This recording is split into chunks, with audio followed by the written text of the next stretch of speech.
नमस्कार दर्शकों, आप देख रहे हैं Bharatvarsh HTV9 news channel, Sitapur Uttar Pradesh. पक्ष न विपक्ष, बात होगी निष्पक्ष। दिव्य गीता प्रेरणा महोत्सव की जब हम बात करते हैं तो श्रीमद् भगवत गीता के 700 श्लोक, जिन्हें हर भारत का धर्मावलंबी, सनातन धर्मावलंबी जीवन का मंत्र मान करके बड़ी पवित्रता के साथ, बड़े आदर भाव के साथ उन्हें आत्मसात करने का प्रयास करता है, वह हम सबके सामने 18 अध्यायों की 700 श्लोकों की श्रीमद् भगवत गीता हर सनातन धर्मावलंबी के सामने आती हुई और एक नई प्रेरणा देती हुई दिखाई देती है। और जैसा यहां पे पूज्य स्वामी परमात्मानंद गिरि जी महाराज ने कहा था कि धर्म से ही शुरू होता है, अंत में भी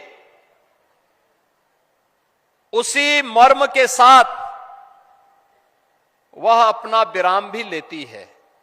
यानी शुरुआत और अंत को भी जोड़े तो अपने आप में धर्म मानती है। श्रीमद् भगवत गीता धर्म की वास्तविक प्रेरणा है और भारत के मनीषा ने धर्म को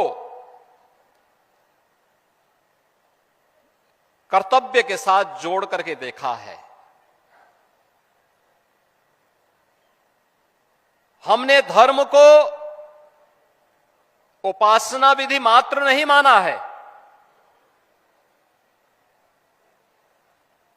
उपासना विधि उसका एक हिस्सा है, एक छोटा सा भाग है।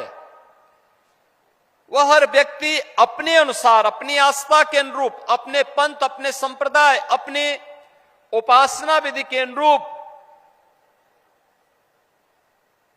अपने आप को, अपनी आस्था को तय कर लेता है। लेकिन मुख्य रूप से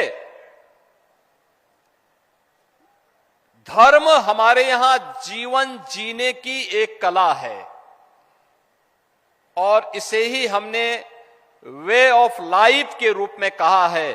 और वे ऑफ लाइफ यही है श्रीमद् भगवत गीता, जो भगवान की दिव्य वाणी है, जिसके महोत्सव के साथ आज हम सबको जुड़ने का अवसर प्राप्त हो रहा है। याद करिए, जब पहला श्लोक आता है, धर्म क्षेत्रे कुरुक्षेत्रे समवेता युत्सव, यानी धर्म क्षेत्र से ही शुरू होता। धर्म क्षेत्र दुनिया के अंदर कहीं नहीं होता होगा जहां युद्ध का मैदान धर्म क्षेत्र के रूप में जाना जान रहा हो, लेकिन हमारे यहां हर कर्तव्य को हमने पवित्र भाव के साथ माना है। अच्छा करेंगे पुण्य के भागीदार बनेंगे, गलत करेंगे पाप का भागीदार बनेंगे। और यह मान करके जब हर सनातन धर्मावलंबी चलता है तो वह अच्छा करने का प्रयास करता है। भारत ने विश्व मानवता को जो संदेश दिया है प्राचीन काल से ही, उसका वह संदेश भी वही है।